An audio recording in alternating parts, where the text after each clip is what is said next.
Hi everyone. Good morning, good afternoon, good evening. All right. So we are if you could give me a confirmation that you are able to see the screen, business environment, domain mindset, and you can hear me as well. And we'll start.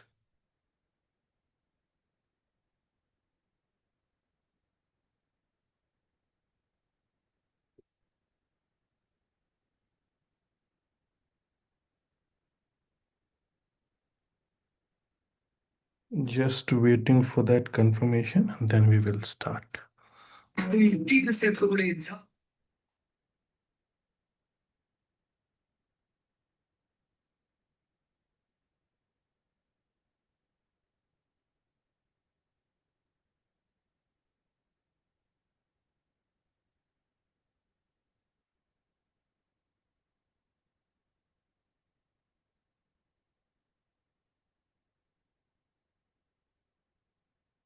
Perfect.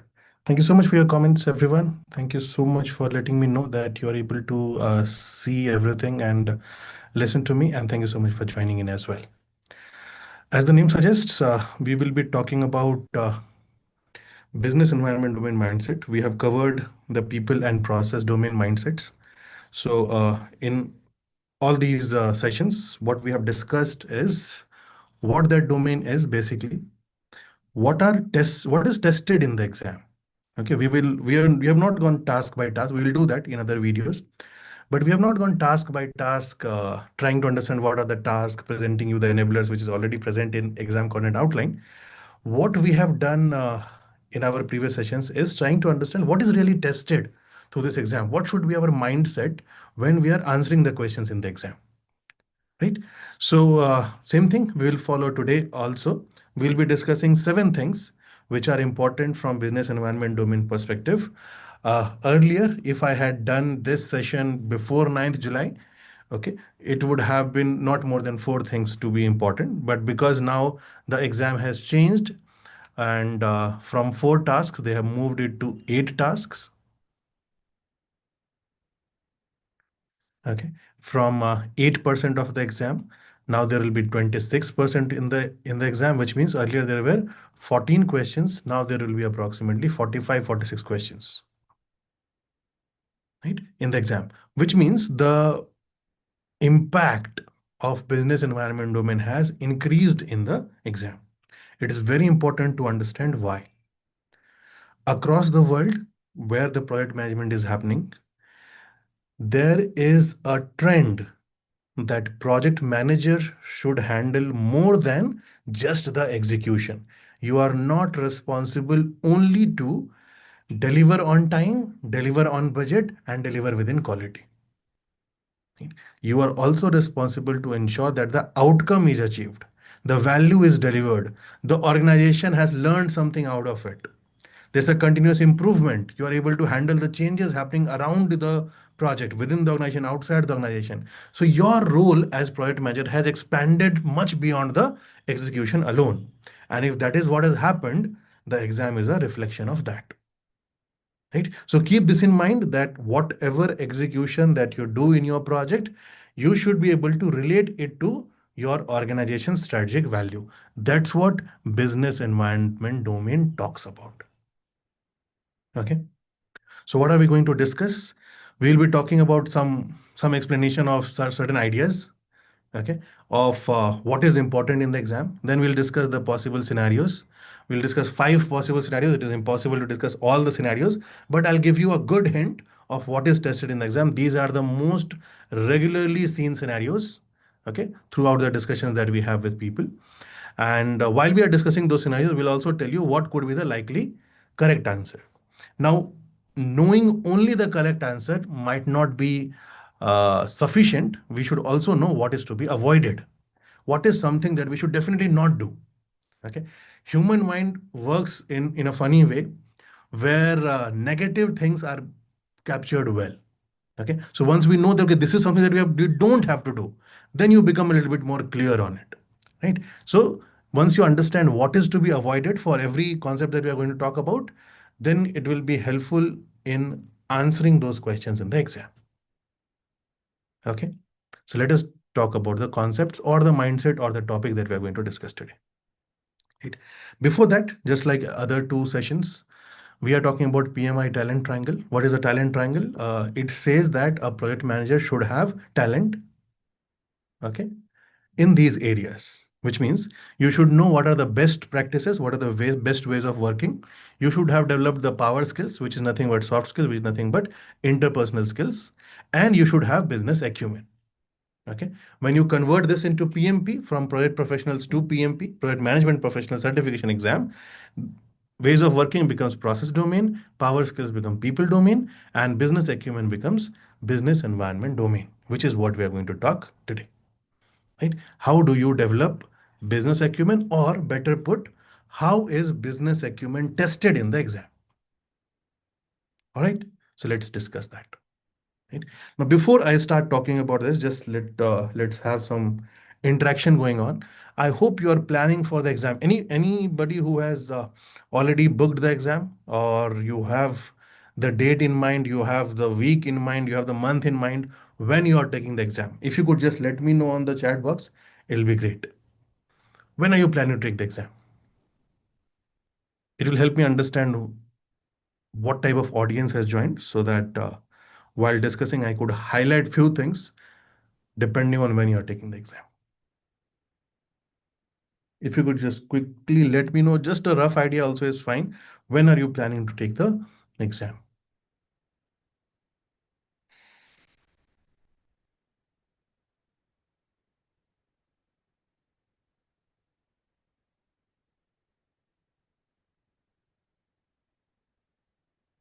All right, just waiting for that response and then we'll start.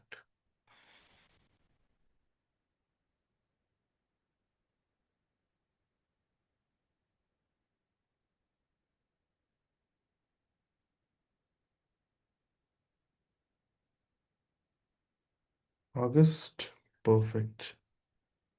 So you have at least 10 days while you're preparing. September, more than 10 days, 40 days. Perfect. All right. So thank you so much for your comments. Let us start talking about business environment domain. Right. So how is business acumen tested in the exam? What all things they will be testing? If you look at exam content outline, ECO that has been released in 2026, which is what is the primary source of truth for the exam, right? Which means it talks about 26 tasks, which is what will be tested in the exam from these three domains. Right? I have been repeating this and I will repeat again because it is important. The only way to check your progress is to cover all the 26 tasks and say that yes, one by one, I have completed all the 26 tasks. If I've completed 13, which means I am 50% ready. If I have covered more, which means I have progressed more, right? In that ACO 2026, business environment domain has 8 tasks. Okay, so we went through those tasks, we went through those enablers, and we had some questions that we had received earlier from PMI. We had some discussions with people who have taken the exam, and ultimately we understood that if you look at the recurring patterns, these are the things that they test. Okay. First is governance and decision authority. As a project manager, you should understand the escalation metrics. You should understand how governance works in your organization, and then you should be able to plan your project accordingly. So that idea would be tested. Second, compliance before convenience, right? Compliance is something which is mandatory. Right? You have to comply with it. If you don't comply with it, you will have to pay some penalty. Your organization will have to pay some penalty, right? So even if it is not convenient to you, you would have to comply with organizations policies, industry policies, government regulations. You will have to comply with those compliances. So how do you manage compliances? And do you understand the idea that even more than convenience of my team, of my management, of myself, compliance is mandatory, right? Now, just a point, just because it is mandatory does not make it urgent. Okay, this understanding will be tested in the exam. And urgent means we must do it now. Compliance mandatory means we must do it. Right? But that does not mean that we have to do it now. There will be a right time for it and then we'll do it. Right? So mandatory means we'll do it. Urgent means we must do it now. It is so urgent. So just because it is mandatory does not make it automatically urgent. Right? You will see some questions where options would be about compliance, and then they will say that we should prioritize this compliance activity because it is important. Just because it is important does not make it urgent. Okay. Next point that will be tested is controlled project changes. Okay, especially for predictive projects. What happens with predictive project, which is also called as traditional projects, by the way, right? So what happens with traditional and predictive projects is you are able to predict a lot of things in the project.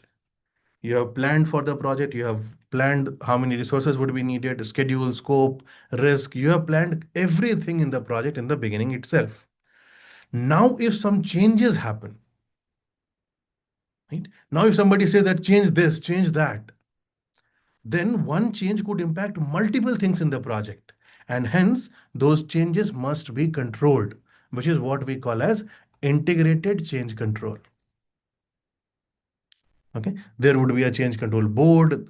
The team will understand the change. They'll create a report. PM project manager will check that report. They will talk to the change control board. Change control board will finally approve that change. Once it is approved, only then the team will carry out the change. Right? That is what is called control prediction. So this idea would be tested in the exam, especially for predictive and traditional. They will also test your idea on adaptive changes, which is very simple. In adaptive project, which is agile projects, we embrace changes, we welcome changes, we anticipate changes, and we prepare for it. Right? And hence, if the change is business related, product owner will take that decision. If the change is execution related, within the area of execution work, team collectively will take that decision. Business decision, product owner; execution decision, team collectively.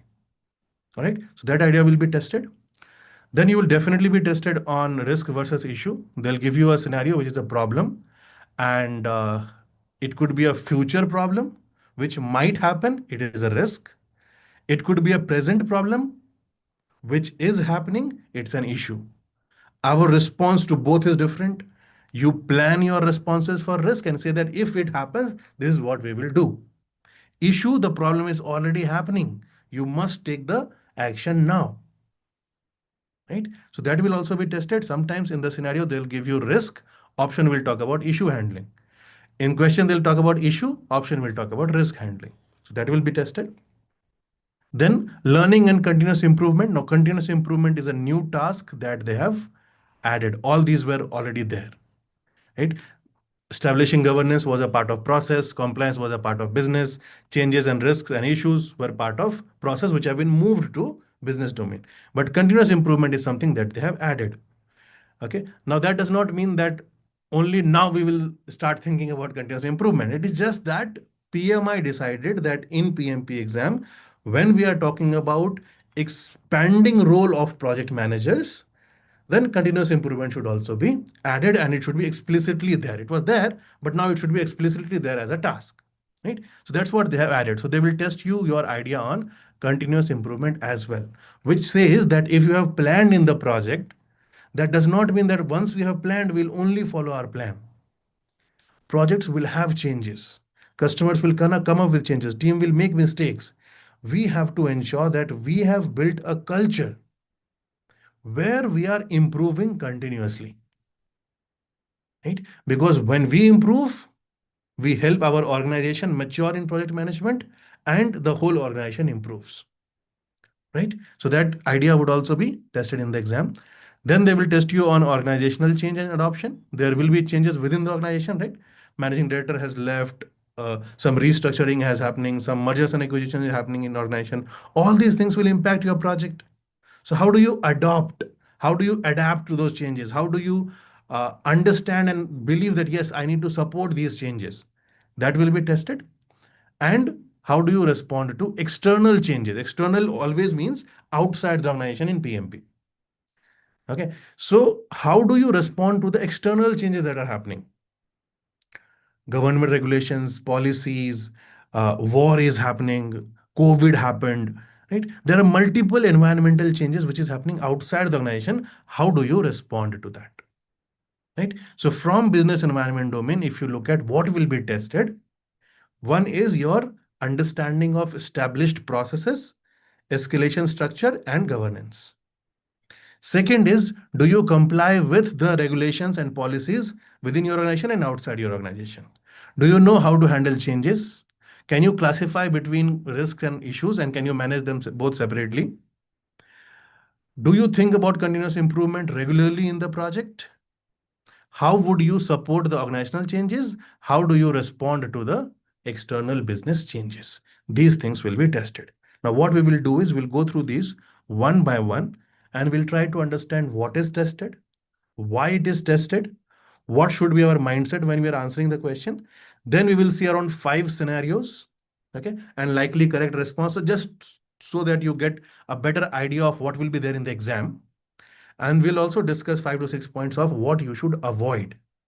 Right? Focus more on that. I mean, focus on everything, but a little bit more on what to avoid, because that will help you in not getting the answers wrong. Right? Eliminating the choices will be very, very helpful if you focus on what to avoid. All right. At any point of time, if you have any questions, if you want to discuss anything, please mention in the chat box. I would look at that. I will explain that. Do not just listen to this, participate, ask questions. If you have seen some questions in the exam and you want me to answer that, I mean, don't write the entire question. We don't have time to go through that, but just ask that concept. Okay, what is that? Why should we answer that? And how do we answer that type of question? Okay, while I'm explaining something, if you have any doubts, you can mention in the chat box and I'll explain that. All right, let us start. So the first part was governance. Right? So how is governance tested in the exam? What is tested? See, basically, what is governance? Governance is the ability to establish and work within the project's decision-making structure, rules, policies, whatever the organization has as a process, policy.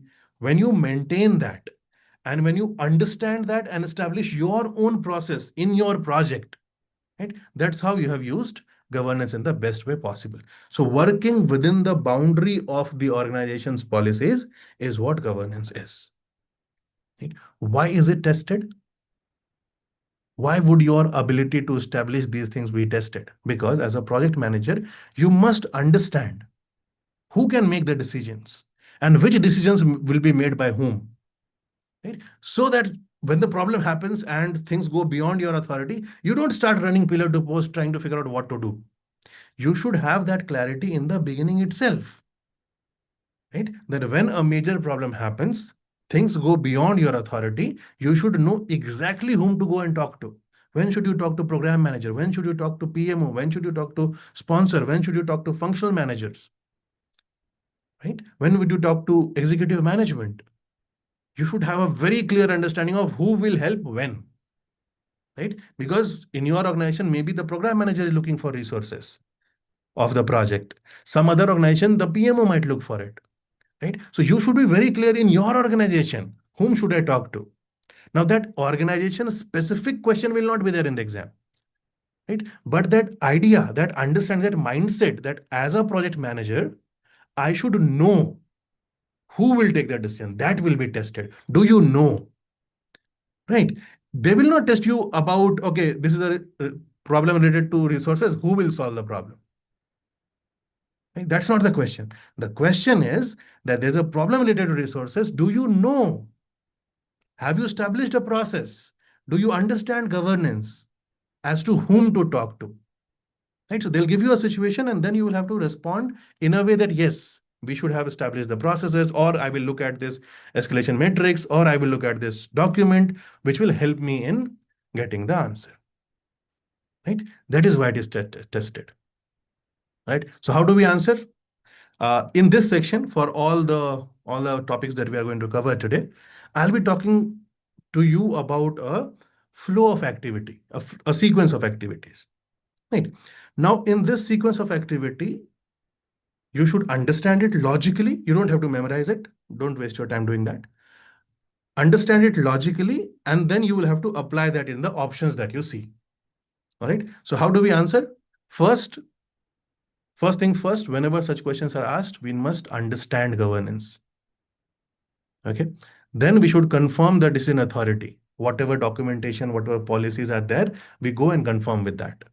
Then follow the defined path. Whatever the policy says, whatever the document says, follow it.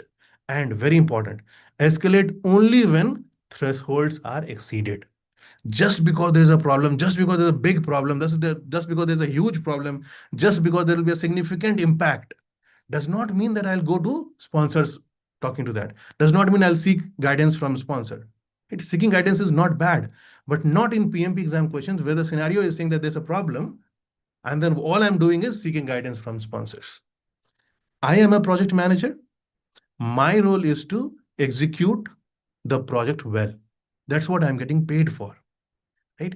If a problem happens and I start running to the sponsor, then why am I getting paid for? What should I do?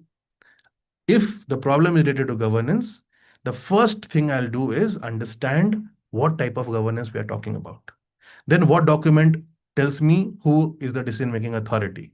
Then follow whatever is in the process. And if needed, only then I will escalate. Okay. So the reason of presenting this sequencing is that whenever you see an option and question might be asking you, what will you do next? What should the project manager do next? What is the best thing to do? In such cases, this sequence helps you. Whichever option is there, which is talking about understanding governance, that will happen first. Now, if the situation is already talking about understanding governance, of course, this will be the next best thing to do. If it is talking about already that you have confirmed this, then this is the next, then this is the next, right? So it all depends on what is the scenario asking, where is the scenario in this sequence. Depending on that, the next thing would be the best next thing to do, right? You all will have the PDF. You can go to our description and you can download it from there. Okay, you will all have this PDF, whatever I am covering. So you don't have to necessarily take a screenshot of this to keep it. You can take a screenshot, you can take a print, you can go through it multiple times, you can come back to the video and watch again. But understanding is important. Right now, your focus should be on understanding what is it and why is Amit talking about that? How is it important for the exam? Once you have established it, your revision would be very easy. You can go through the video again or you can go through the PDF again. All right. Now, some of the sample scenarios, what you might see, there's no guarantee you will see that in the exam, but chances are very high that you will see such scenarios in the exam. Okay. One of the scenarios, the project has begun, but stakeholders are unclear about who approves the major decision. It's very clear. If they are unclear, what should we do? We should look at governance structure. We should try to define it. We should try to understand the decision authority. We should try to establish the escalation paths. If we have this, we will not face this problem. Okay. Sponsors and product owner give the team conflicting priorities. Sponsor says do this, product owner says do that. Sponsor said do this right now. Sponsor said do this 2 months later. Okay, so conflicting priorities, what should we do? We should go back to our governance model. We should look back at, in this situation, who can take a decision? Who should tell us what should be done? What is this related to? Most of the time, if you're talking about agile and product related things, product owner takes all the decisions. A sponsor has no role to play in that. Right? But sponsor is a higher authority than product owner. So should we always listen to sponsor? No, not at all, not related. If they're suggesting something, yes, we'll discuss with them. We'll try to understand why they are suggesting. Then we come back, we'll try to understand the impact of their suggestion. Then go back to them and say that, yes, we have agreed or we don't agree because this will impact the project. Right? But they don't take decisions. They don't tell the team what is to be done. The product owner maintains the product backlog through which the team knows that this is my priority. Right? So if such things happen, what do I need to do? I need to look at some governance model. Product backlog is also one of the way to establish this governance. And we'll clarify the decision rights of each role. Who should be taking decisions here? Sponsor or product owner? Right? Similarly, a product success is being judged differently by different executives. Somebody says that if we deliver on time, if we deliver on budget, we are successful. Somebody says we will only be successful if The people who are supposed to use our product are actually using it. Somebody says not just using it, they should be using it and they should be happy about it. It should be solving some problem. You see this? Success criteria is different for different people. How would you work on that? You discuss with key stakeholders, define and agree on measurable success criteria. This should be done in the beginning itself. But if the situation says it is not done, do it now. Right? Whenever we start a project, we should start with end in mind. How would we know that we are successful? How would we know that we have closed the project? How would we know that stakeholders are happy? Right? We should know that in the beginning itself. So if it is not there, we should establish it at any point of time. So if the question says you are in midway of the execution and then this has happened, establish it. If you are only being informed that people are saying that no, we are not moving towards success and everything, go back to success criteria, check the success criteria, and then come back to people who are confused. Okay. A financial variance has exceeded the organization's reporting threshold. Budget is increasing. What will we do? Of course, we'll follow the escalation matrix because now it has increased the threshold. Right? There are 180 questions in the exam. Maybe only one question where you actually escalate and go to sponsor. There could be two, there could be three, but I think there will be only one because they have to test other things as well. Right? This is the only one time you would be escalating to sponsor. Right? And when will that happen? When you have exceeded the threshold, when things have gone beyond your authority, when the question suggests that you have tried everything, your team has tried everything, yet you are not able to solve, then you go to your authority, then you escalate. Okay. A senior stakeholder asks the PM to hide an unfavorable project metric. Most of us would have done that in our project, right? Okay, this is not looking good. Let's try to hide that. And if that is happening, what will we do? This is where ethics and transparent reporting comes into picture. Never ever select any choice in the exam which is unethical, which is not meeting the integrity that PMI talks about. No doubts at all. Right? You have to pay a bribe of just $10 in a 10 million project. Would you do that? It will make your life very easy. No, you don't. And there's a reason why you don't. See, if it's a $10 million project and we are talking about $10 bribe only, you would think, okay, what is wrong in this? I mean, it's just $10. Depending on the culture that we are working in, depending on a lot of things involved, it will make our life so easy. This is just a $10 bribe, or maybe just $100 bribe, or just 10,000 also is not a big number in terms of $10 million project. Why should we not do that? First of all, it is unethical, which is fine. Okay, it is unethical. But why? Because this is not where it will stop. Okay. When you pay bribe of a certain amount, it doesn't stop there.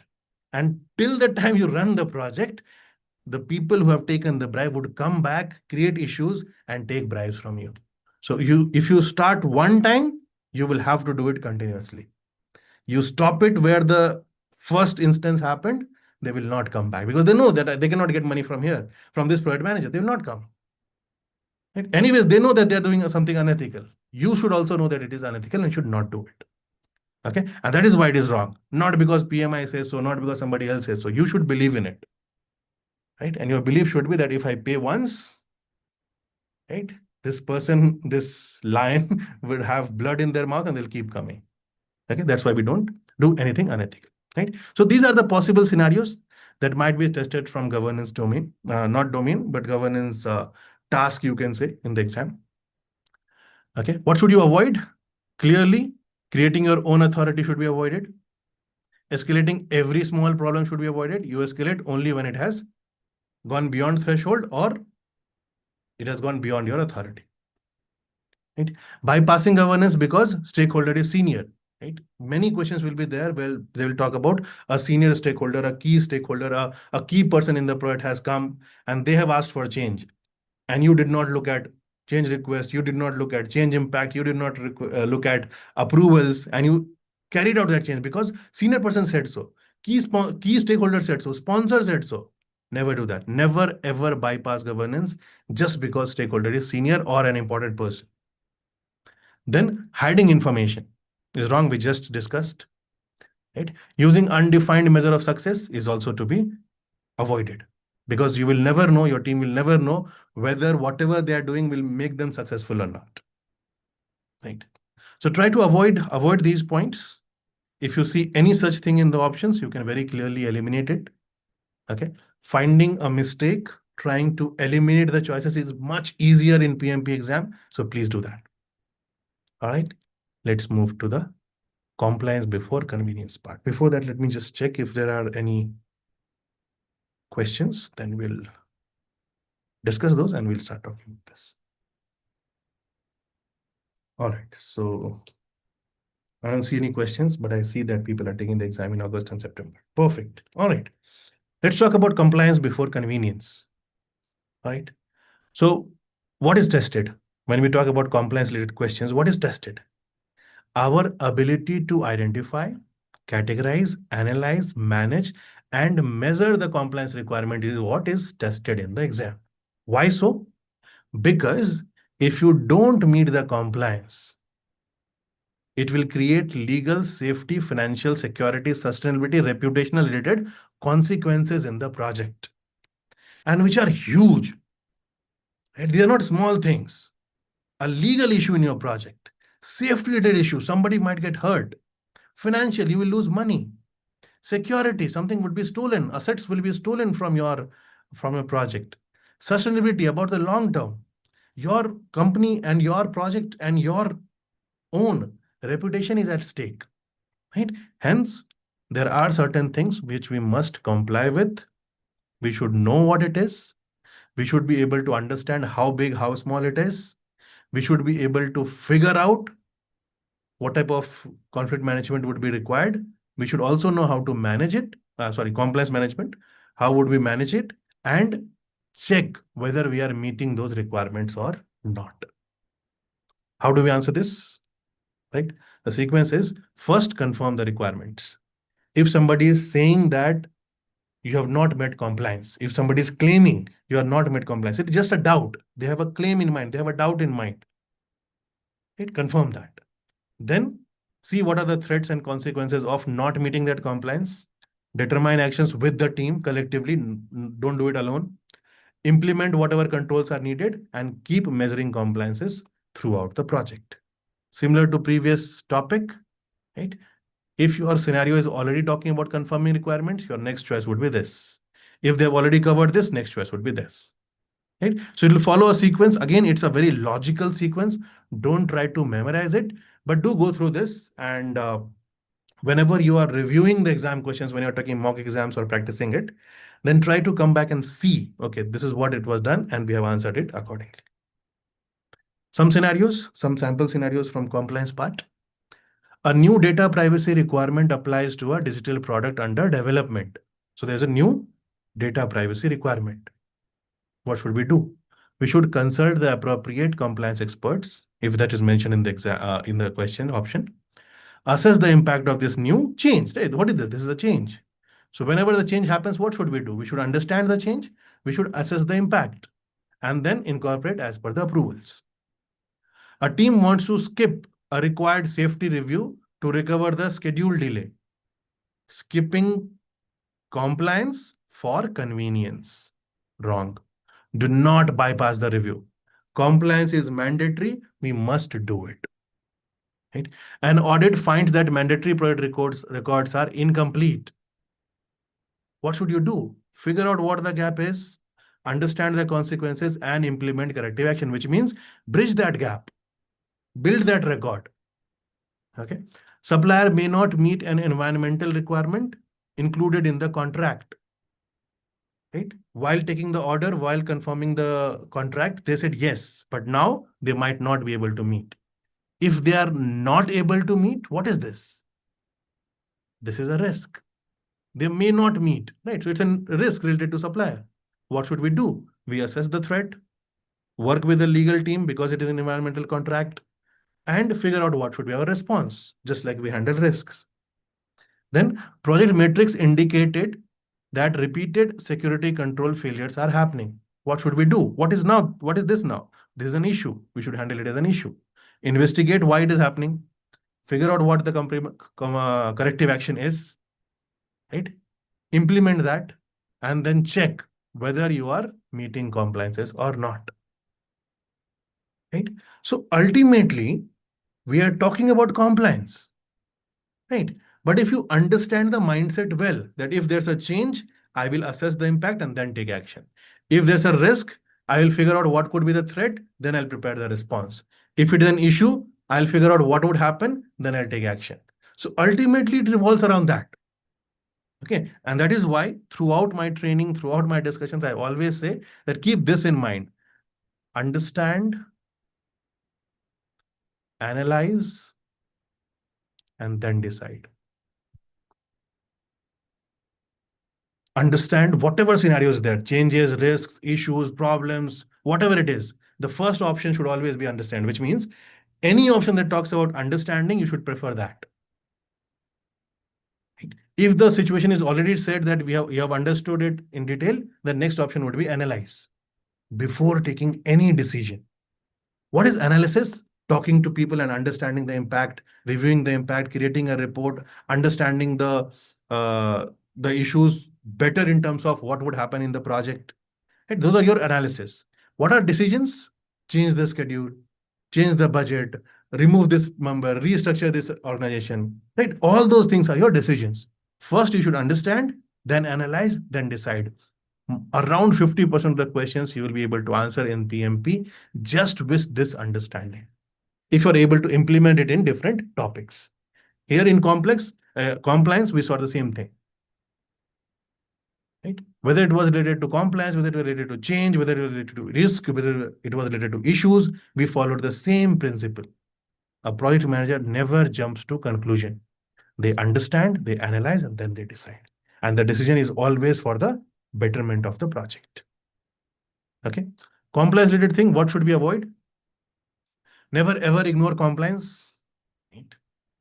Just because you have to protect the deadline, you are running out of schedule, and that's why you are not meeting the compliance, is always a wrong thing. 1 week delay in the project will not create as much impact as non-compliance would create.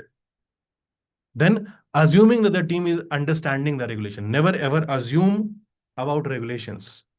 Okay. Always try to verify whether they have understood it or not. Then treating compliance as only a closing activity or a checklist work. Okay, yeah, we don't want to do it, but it's compliance, it's mandatory. Oh, we have to do it. Don't fall for that. Compliance is something which is mandatory. As I said, it will have much bigger impact than exceeding the budget, exceeding the schedule as well. Right? Waiting for an audit before checking compliance is also not needed. We don't need to wait for somebody else to tell us that we are not meeting compliance. We should check compliance while we are going out in the project itself. Audit is to be done by the management through a third party. Right? Let them come whenever they want to come. My mindset is that I would be meeting compliance. Whenever they want to conduct an audit, they can conduct. They can conduct a surprise audit also. I'm prepared. And that should be the mindset. Then making legal interpretations without expert support is also not recommended. Okay. So if questions are talking about something legal and one of the options is talking about talk to the legal expert, discuss with legal expert, call a meeting with legal expert, it's always better that we discuss the legal interpretations with legal experts.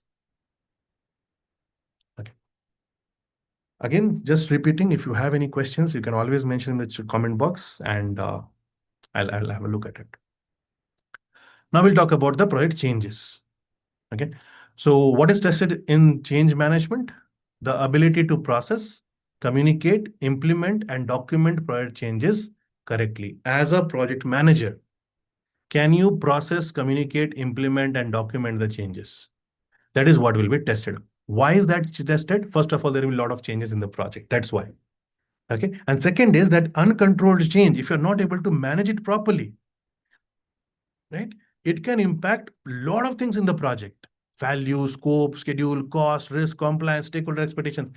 Change could impact multiple things in the project if it is uncontrolled. You all are experienced in project management and you know what I'm talking about. right? Hence, changes must be managed in the best way possible. What is that? First, you will receive the change. Then the team will assess the impact, follow whatever decision process have been decided, communicate the status, implement if it is already approved, update the documents and tell everybody that we have implemented the change. Understand, analyze, decide. What type of scenarios we might see? Sponsor is requesting an additional deliverable. Assess the impact, submit the request through defined change process, which is integrated change control. A change request has been approved, but the team is continuing to use the old plan. What should you do? Communicate the approval, update the relevant plans, and make changes. If you have identified this is an issue, the team is using the old plan, right? Correct that issue as early as possible. Then stakeholder asks the team to begin an unapproved change to save time. Of course, we'll never do that. Do not begin the work, whoever it is. Stakeholder, key sponsor, doesn't matter. If somebody is asking us to not follow process, if somebody is asking us to not follow the compliance, right, we will not do that. We'll always follow the established process. Why have we created the process? Because we wanted to follow it. Right? Yes, we don't have to be rude on their face and tell them that we'll not do it. You can always tell them that we have some processes and this does not allow us. Let's discuss that process with you. Do we need to change the process? You can have also discussions, right? But that does not mean that you will follow whatever they have said. Okay. A proposed change by somebody from the customer side, from the team side, from anybody else is rejected by the change control board. Right? What will you do? You don't have to do anything. You just have to communicate the decision, and whatever CSCB has told you the reason behind rejection, just talk about that to the appropriate stakeholders. That's what we have to do. See, the change was rejected or approved by a higher authority or by a authority who was responsible for doing that. My job is to understand that and communicate with the stakeholders. Okay. Product owner wants to reprioritize the backlog after new customer feedback. They are free to do so. They can do it. But the team's role come into picture where they evaluate the impact and help the product owner in reprioritizing through whatever the governance process is. Okay. So these are some sample scenarios that you might see regarding changes. There could be a lot of questions, okay, regarding change. These are just some of them. Ultimately, what you have to do is you have to look at the choices and you have to start eliminating, because that is easier. Finding a correct choice is difficult. Finding the best choice is difficult. Finding something is wrong is easy, because in a sentence, if you have to eliminate it, right, you just have to find one mistake. In the same sentence, if you have to say that this is correct, this is best, everything must be correct. Right? So in order for an option to be wrong, you just have to find one mistake. In order for the option to be correct, you have to ensure from all the angles. So it is much, much better that you try to find mistakes. We are human beings. That's what we do. We are very good in that, finding mistakes in something else, right? Use that skill. Try to eliminate the choices as much as possible, right? So how would we eliminate the choices? If it is talking about implementing before approval, we'll eliminate it. If we are rejecting a change without analysis, if any option is talking about that, just because scenario is talking about a change and there would be an impact on the project because of which we are rejecting the change without analysis, wrong. Neither approval nor rejection will happen without analysis. And because understand, analyze, and then decide. Approval and rejection is a decision. You will not do it without analysis. Then treating every adaptive backlog change as a formal CCB decision is also not needed.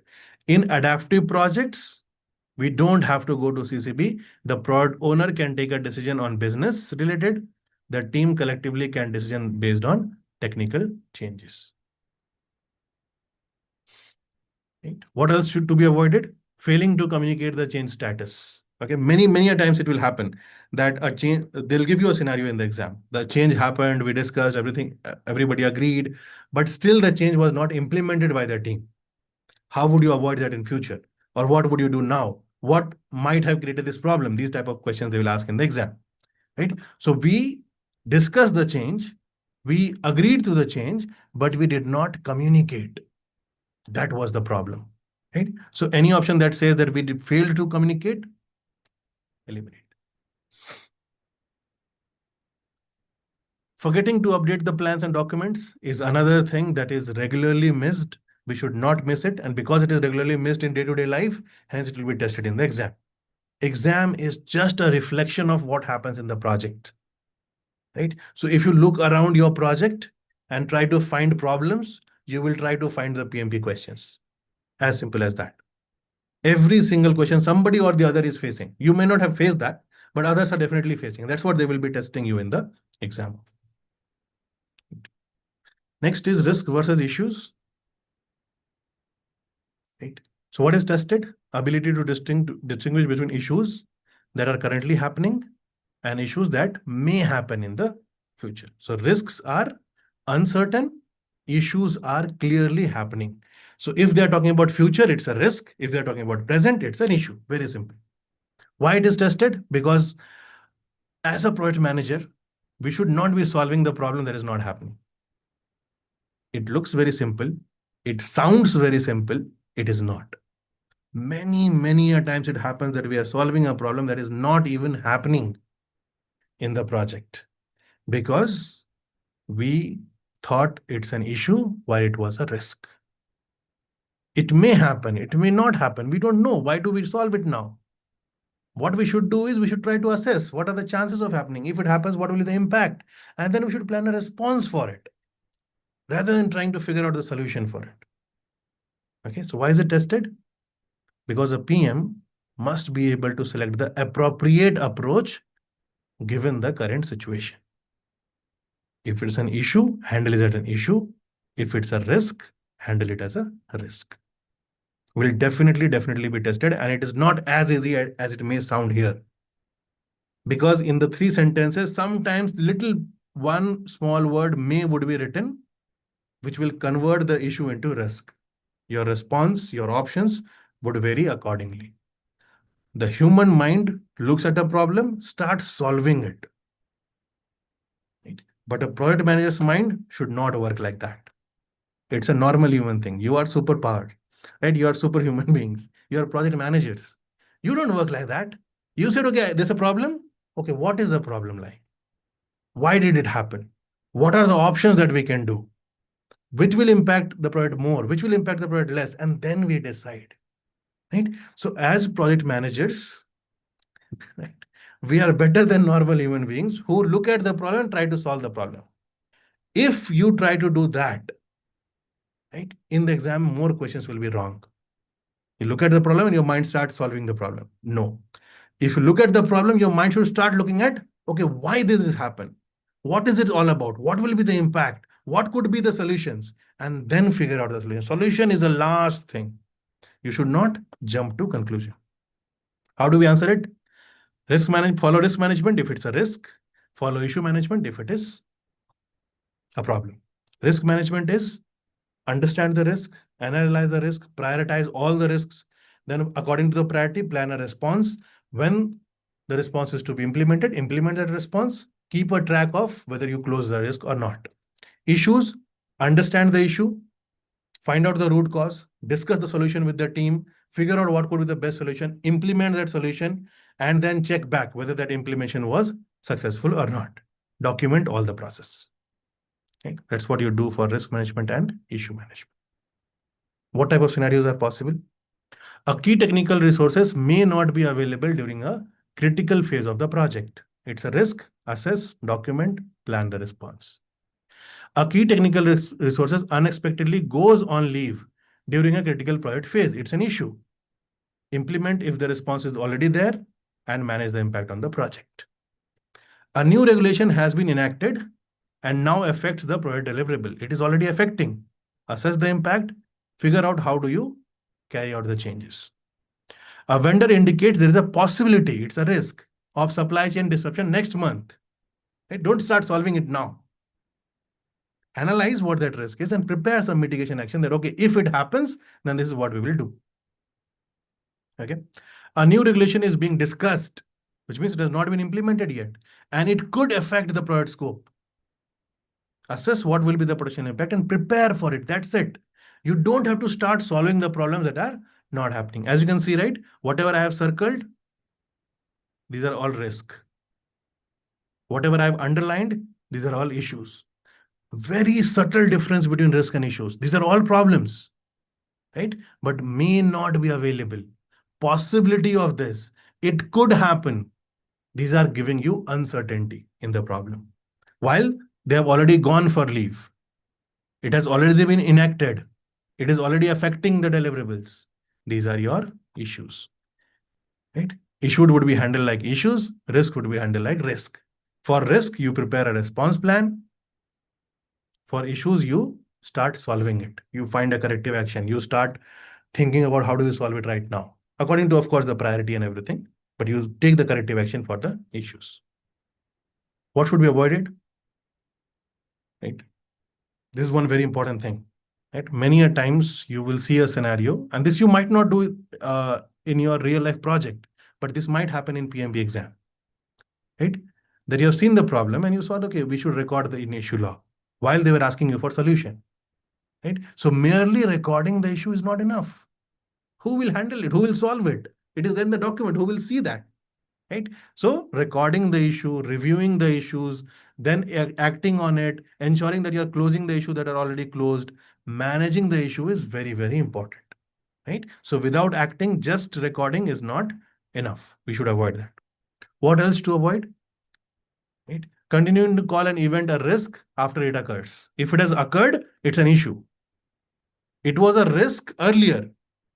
Now it has occurred, which means it's an issue. We need to solve it. It should go to issue log also. Yes, it is there in risk register. Yes, we have a plan for it. But ultimately, if it has happened, it has become an issue. It must go to issue log as well. Then solving every impediment personally. Never do that, right? Project management is all about collective work. Whether you are taking decisions, whether you are planning, whether you are solving problems, whether you are thinking about future, whether you are forecasting, whether you are discussing with somebody, every single thing is a collective work in terms of decision making.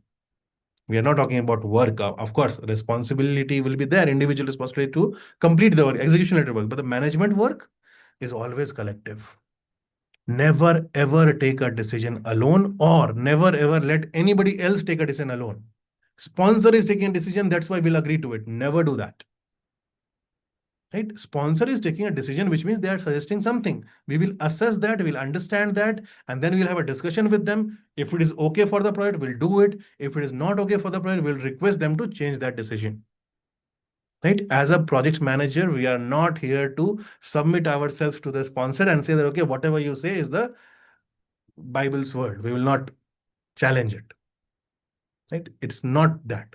As a project manager, if we think that something is happening or something has been decided by the management also, which is not helping my project or which is not helpful in the project, then we must talk to them about it. Right? Escalating before attempting an appropriate resolution is also wrong. You would escalate as a last resort. We have talked about it enough, so we'll not be talking more. Right? Only when it is beyond your authority, only when you think that you have tried everything, but it is not helping, then you escalate. Otherwise, you don't. Also, you should avoid removing a symptom without investigating recurrence. Don't just give the medicine to the patient as a doctor. Try to understand why it happened so that the patient does not fall sick again. Okay? Don't just remove a symptom. Okay, there's a delay. Let's work for 8 hours and let's finish this work faster. Yes, my job is done. 8 more hours and another problem solved. It's not like that. We have to do that. We have to correct the issue for sure. But we also have to go deep and understand why it happened. Why was there a delay? So that the same delay does not happen again in the project. Okay. So don't just treat the symptom, go for the root cause, understand why it is recurring and everything, and remove it from the root. That's why we go for the root cause. Okay. This is what is to be avoided. Any questions, anyone? Before we talk about, I think, three more things, three more concepts. Any questions, anyone? Anything that is in your mind? So this might take 10-15 minutes more. I hope that you have that time. Although it was planned for a 60-minute session, but discussions sometimes take more. So if you have any questions, if you have any doubts, you can let me know. You can also let me know if the session is helping you in your preparation. If you have any suggestions, what should be added in the next video, what should be added in the next discussion, please let me know. I'll try to do that. All right. So now let's talk about the continuous improvement part. New task. Right? That does not mean, as I said, that we are trying continuous improvement for the first time in the project. It is just that they have made it more obvious by adding it as a new task in the exam. Right? So what type of questions you might see in the exam? First of all, your ability to use the lessons learned to improve current and future performance is tested. That as a project manager, do you only focus on delivering on time, or do you also focus on learning from what is happening and improving continuously? If you are not focusing on the latter part, you're only focusing on delivering on time, it will take a lot of time for you to grow in your career and for your organization to grow as a project management company. Right? What we should do is we should have a very conscious efforts towards capturing the lessons learned. Yes, even if you don't capture documents, you'll still learn from it. You still learn from experience. But if I have to give a number as an example, right? Subconsciously, you would learn 10 things in a project. Right? But if you try to capture every lesson that you have learned, you may learn 100 things in the project. That's a 10 times growth. Right? Because we are human beings, right? How many things would you remember? At the end of the project, what do you remember? If the customer gave you some award, if it was escalated heavily, right? It went to the management, it went to the customer, and a lot of problems happened, and big problems. That's what we remember at the end of the project, right? But if you record the lessons learned properly, you will have a document to refer to for a similar project. And more number of times do you refer that, the better you learn and the faster you learn, right? So not just for the organization, forget about it. Not just for the PMI, PMP exam, that also you forget. But as a project manager, you yourself, for your growth, this is so important that whatever lessons that you are learning, you should capture it and have a look at it repetitively to say that, yes, I am now improving. I'll not make the same mistake again. That way you develop as a project manager much, much faster. I am very young to be providing you these kind of guidances, right? But this is what I have seen, this is what I have learned, and this is what I have experienced as well. Okay, so it is very, very important that we capture the lessons learned actively, very clearly, right? I'll just give you an example. What do? I write in a diary every day. This is what I've learned. And maybe once a week, once in 2 weeks, I just have a look at what all things that I had captured. It just helps me in recollecting whatever mistakes had happened, right? So this will definitely be tested in the exam. Then why is it tested? Because learning should create a measurable improvement and not just produce documentation. It should not happen that you are just noting down the lessons learned and that's it. You should have an understanding of whether you're improving or not, and what is that improvement like? How much have you improved? I said 10 to 100, right? So you should have such measurable numbers.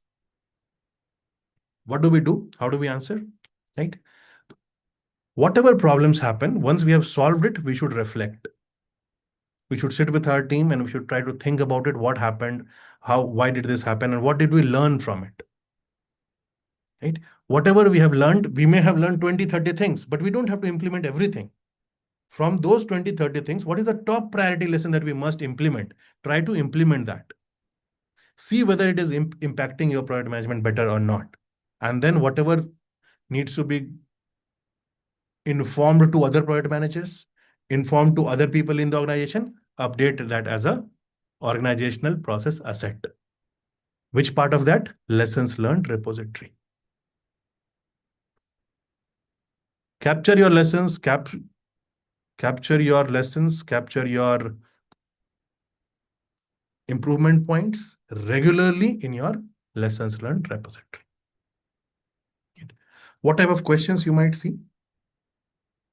A retrospective identifies repeated delays in review process. Repeated delays. Okay?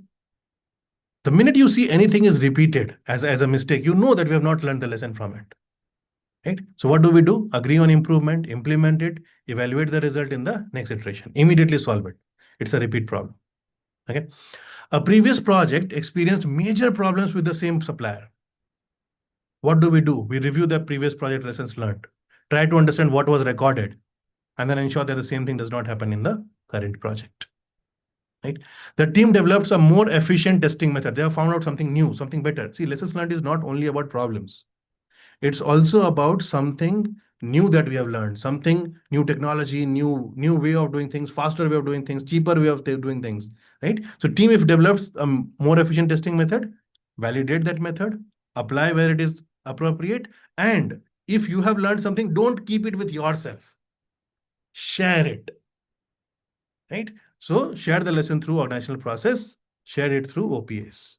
Very, very important. The more you share the lessons, the better you learn. I'm talking about it from my experience. I have learned about project management way more when I'm talking about it, when I'm teaching, when I'm training, when I'm conducting these kind of sessions. I learn way more and it has helped me in my product development as well. Right? So if you want to learn something, share. If you keep it with yourself, you're not learning because lessons are not something that, okay, I have learned and it will stay with me. It's not like a recipe of a dish that should not be shared with anyone. Project management is a skill. The more you share, the better you will be clear with it and the better you will improve. Right? Keep this in mind, very, very helpful. The same issue is discussed in several lessons learned sessions, but continues to occur. Figure out why it is happening, solve it, set up a process on how you will improve it. A project has discovered an important organizational lesson, something related to organization. Update the OPA, share with everybody. Right? So lessons learned, you should learn, you should share, you should help others also improve. You help others improve, others will help you improve, everybody will improve. Okay, what should you avoid? Avoid waiting until the closer to discuss lessons. Everybody will forget the lessons that they had learned. Nobody will be interested. Somebody would have moved to other projects. Somebody is in a vacation mode. Nobody will give you time after the closure of the project to discuss the lessons. Even if you force them to join, they will say that they don't remember and this is all that they remember. And they're not wrong. Right? Think about it. Today is Tuesday. What do you remember from the last week? What all lessons were learned? What all lessons do you remember? If you have not noted it down, you don't remember anything which was not big, which was not impactful. If it was a big issue, you had a good discussion around it, you had a lot of escalations around it, you will remember it. All those small things, regular things, you keep forgetting. Right? So documenting is very, very important. We should document regularly. Document the lessons as soon as you learn it. That's it. That's the idea. Right? Avoid recording the lessons without applying them. Okay, so just recording is also not enough if you're not applying it, if you're not going through it again, if you're not seeing that, okay, after applying it, how have we improved? Right? It's a whole process. If you just ask people to record it, they will not be interested in recording if they don't see any improvement from that. Okay, so just recording the lessons you should avoid. Then blaming individuals during retrospectives.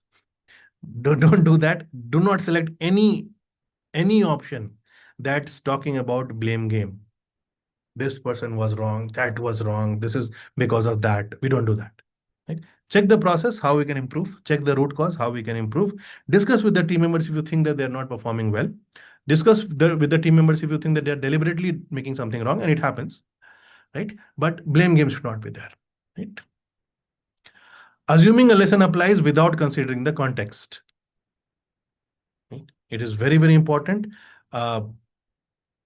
Different lessons are for different context. We should not be applying the same lesson in every context.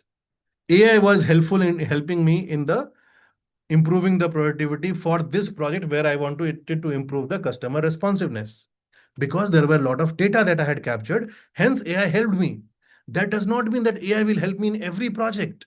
If I don't have data, AI will be of no use. Right? So the same lesson does not apply to every context. We should tag our lesson to the context and then apply it. Right? Also, do not update the organizational standards without authorization. See, we have to update the OPAs. That does not mean that we should change the process of the company itself. And this is the lesson that I've learned, that we should work only 4 days in a week. Right? When we work 4 days in a week, my team is motivated and they do great job.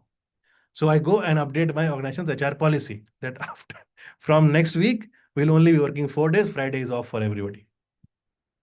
We cannot do that, right? I have taken an extreme example. Nobody will do that, I know. But at the same level, at the same point, any process, any standard, how can I change that? I can suggest, I can recommend, I can update the documents, I can upload my documents, I can have some discussions, and then the organizational standards would change. I should not do it on my own. Okay, so these are things to be avoided. Then comes the environmental changes. Okay. What will be asked in the environmental change? Environment means anything outside the project. Project is happening within an organization. So if this is a project, this is my organization. Right? And everything outside is external. So within my organization is internal environment, and outside my organization is external environment. Internally, within my organization, some changes will happen. I have to support that. Right? They have already taken a decision. I must support it. Externally, changes will happen. I must evaluate what is happening, what will be the impact on my project, and I must plan accordingly. Okay. So what is tested? Your ability to assess the organizational culture and determine how these organizational changes will affect the project and its stakeholders will be checked. Why do they check that? Because when we talk about a deliverable, it will produce value only when people and the organizations are prepared to adopt and use it. Think about it. You are talking about an initiative. Right? You're talking about an internal project. Right? We will implement AI in everything that we do.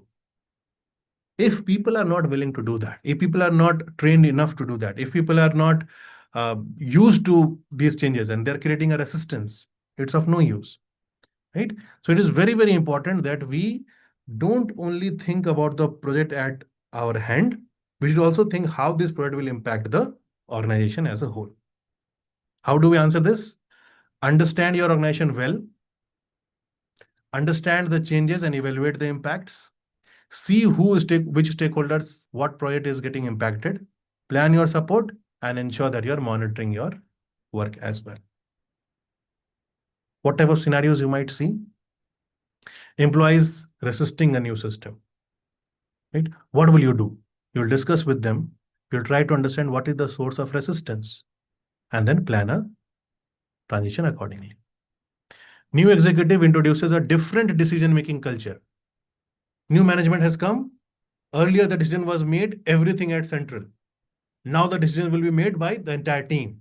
Earlier, the entire team was taking decision. Now new management has come. They say that I will take all the decision. This is a change in the decision-making culture. What would you do?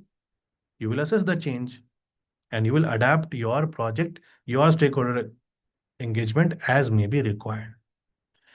As I said, project needs to be done within the boundary of organization. Yes, you can have discussions, you can have suggestions, you can have recommendations, but ultimately you'll have to work within the boundary of organization.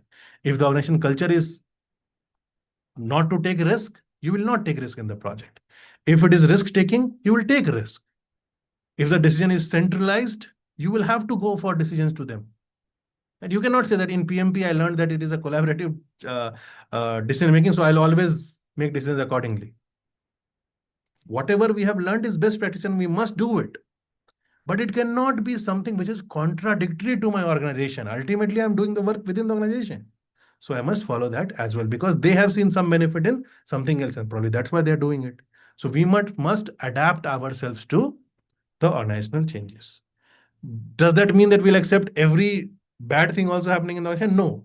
You can always suggest, recommend, but ultimately you will have to work within the organization. If something changes, it's good. If something does not change, you will have to follow it. Users attended the training, but they continue to use the old process. What will you do? You will try to understand why. Why did that happen? What is wrong with the old process? Okay, so identify that adoption barriers and then provide the support.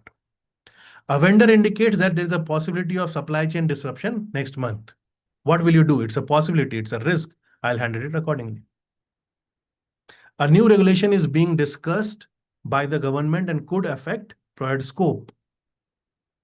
It has not yet affected it, so I will not start solving for it. What will I do? I'll assess the potential impact and try to mitigate it. What should I avoid for these changes? Assuming that training alone will create the adoption is not a good thing, right? We should ensure that training is done and after that we are reviewing whether people have adopted it or not. Then forcing change without understanding the resistance. You force it, people would follow it, but they will not agree to it, they will not use it properly. Treating resistance as employee misconduct. Just because they're resisting the change does not mean that they have a bad attitude. Okay, it may be that your product itself is bad. It may be that your change itself is bad, right? So if they're resisting, we need to understand the real reason behind it, rather than saying that, oh, my employees are not forward looking, they don't understand things, and they are bad in attitude. We cannot say that. Okay. Focusing only on technical delivery, right? Many a times what happens, and especially with engineers, it happens that we tend to forget the people angle. We tend to get involved so much technically that we tend to forget the people angle of the project. We should not. Never. Right? Initially, when we started our work as an individual contributor, it was okay. It was still okay. It was not good, but it was still okay. But now when we talk about being project managers, we cannot ignore people because ultimately people are the ones who will make the product successful. Ignoring organization culture should also be avoided. We are working within an organization. We cannot ignore that culture. External changes, last point. Okay, so something wrong here. It's about external changes.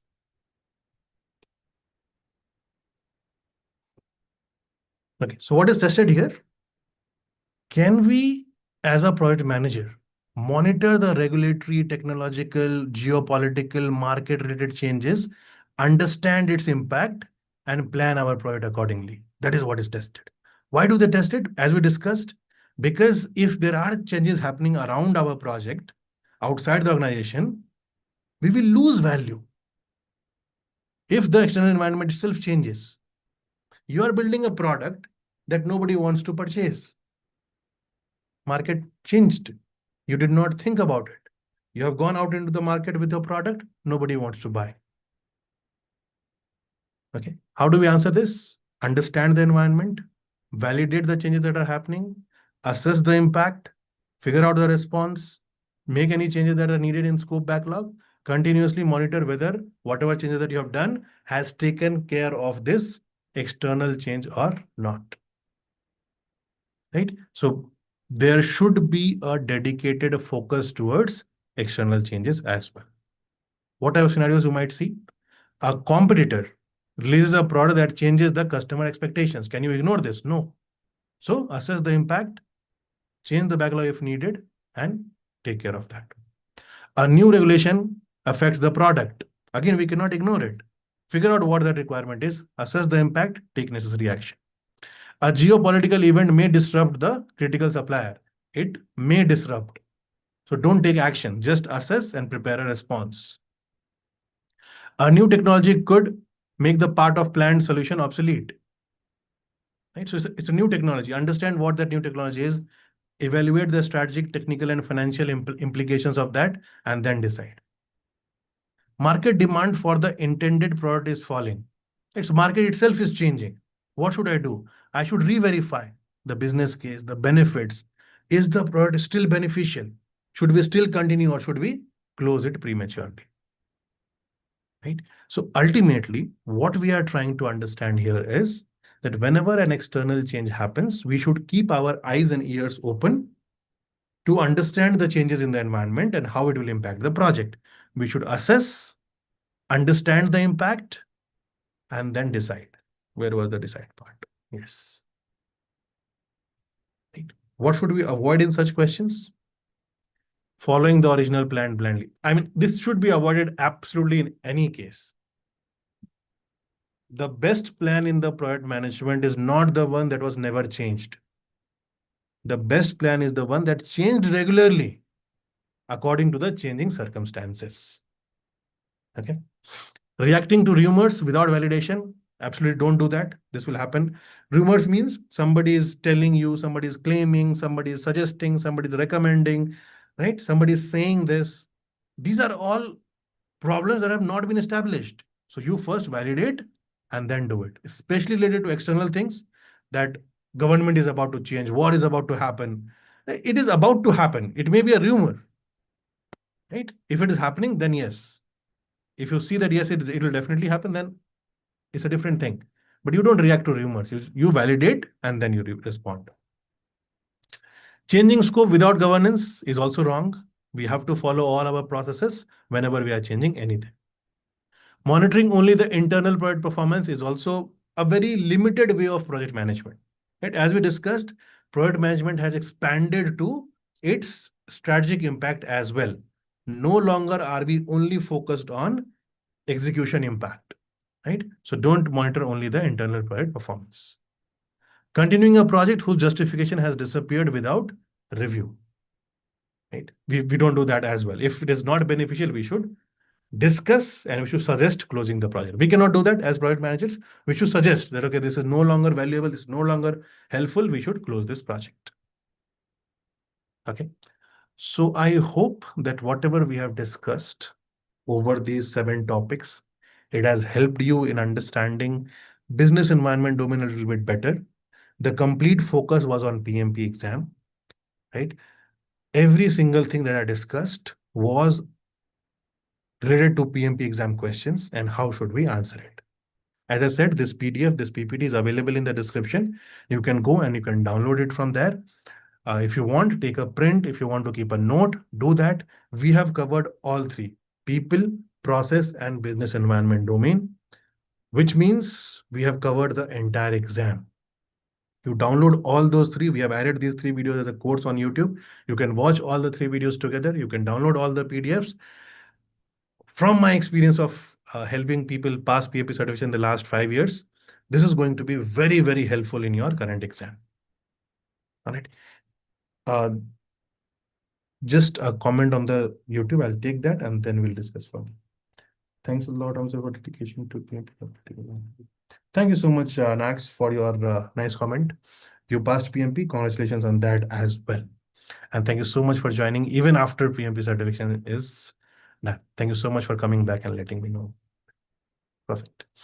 Right. So summarizing everything that we have discussed, understand the rules before making decisions. Now, this is something that you can take a screenshot of. Once I've covered all the point, if you want a quick reference, you can do this. Right. This is almost like covering everything that I discussed. Right. Understand before making decisions for anything. In this case, rules. Then tailor the approach, but do not bypass the governance or compliance. Yes, you are supposed to choose your way of working, methodologies and everything, but within the boundary of governance and compliance. A requested change is not an approved change, right? Requested change must be assessed for impact, checked with change control board, and then approved. In adaptive projects, product owner will take business-related changes decision. Team collectively will take technical decisions. When a risk occurs, okay, when a risk actually occurs, manage it as an issue. Right? So when a risk has already happened, then it becomes an issue. You should manage it as an issue. Remove impediments based on impact and priority. Right? Whenever you are handling issues, whenever you are handling impediments, whenever you are handling risks, there would be multiple risks, multiple issues happening in the project at the same point of time. You should be able to prioritize and then remove it. Right? Use the lessons learned to improve your performance. Look for continuous improvement. Very, very important. Implement the lessons that will cause the improvement. Just recording will not.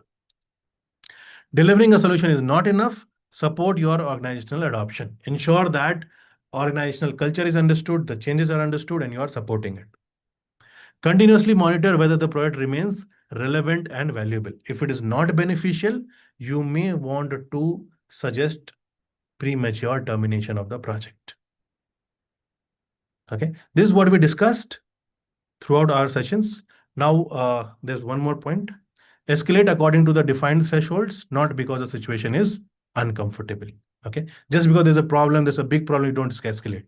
You escalate because you cannot take that decision. Okay, protect the business value, not just the original project plan. You don't have to blindly follow the plans. Ensure that business value is protected. Okay, so thank you so much, everyone. I know that it was a longer session. We took almost 80 minutes, but it was important to cover everything related to business environment domain. Uh, so if you have joined midway, please try to go through the video one more time, see the points that we have discussed, go through people and process domain as well. Okay, it is a part of this playlist of this video. Download the PDFs, have some active study. Okay, I'm a firm believer that if you do an active study means you are also involved. You're writing something, you're noting something down, you're taking the print, you're creating a comment, you're creating your own notes, thinking about it, trying to understand what the solution would be, right? That is called active learning, right? Passive learning is listening to the videos, right? You could do that, there's nothing wrong in that, but active learning is more helpful in understanding the concept and it will be more helpful in your exam. Passive learning is also very, very helpful in on the go learning. Yes, I'm traveling, I'm learning. Yes, I should learn every day. So you should start with passive, but try to make it active as well. Okay. How are we going to help you in your PMP exam preparation through YouTube? Right? Every Tuesday and Friday at 7:30 p.m. IST, we will be releasing a video on all those 26 tasks that are there in ECO. Right? On Tuesday, we'll be explaining that task. What is that task? What concept should you know? What should be the mindset? What type of questions you might see? Task by task, right? For now, we have discussed domain by domain. Now we are diving deep and going task by task. Okay, so we'll cover all those 26 tasks every Tuesday, one by one. Then we'll be talking about exam practice question and answer. So on Tuesday, we'll cover that task. On Friday, we'll discuss some 5 to 7 questions of what type of questions might be there in the exam, which will be your practice, right? So here you learn, this is where you practice, and through shorts, 1 to 3 minute shorts on YouTube, we'll be helping you with some tips that will help you pass the exam. Okay, so ultimately, we want to help you learn with clarity, practice with a purpose that yes, I want to solve this particular task. Now I am very clear with this task. Randomly solving questions might not tell you whether you're prepared or not. If you go task by task, you will definitely know that yes, I'm making progress. I've done 10, 20, 20, 25, 26 tasks, all completed. Right? So practice with purpose. Don't randomly practice random questions. Right? Those are helpful to check, but it will not tell you whether you're making progress or not. And then through some tips, will help you pass with confidence. Right? This is what we are trying to achieve. Any questions, anyone? Anything in your mind? Anything that you would like to share? Any question that you want to discuss before we close our session today?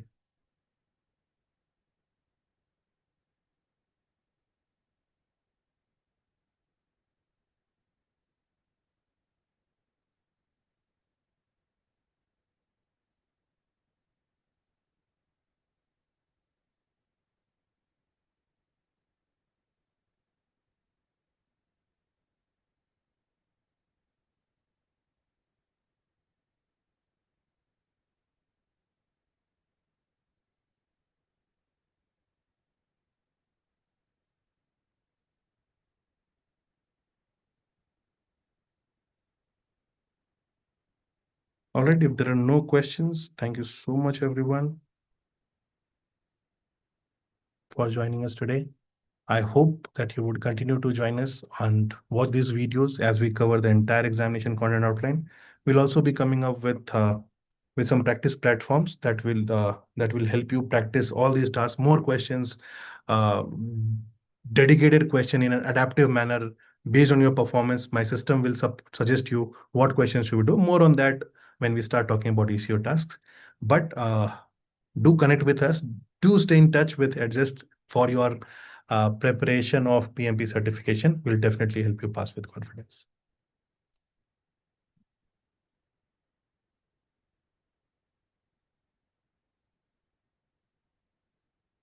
Thank you so much, everyone. Thank you.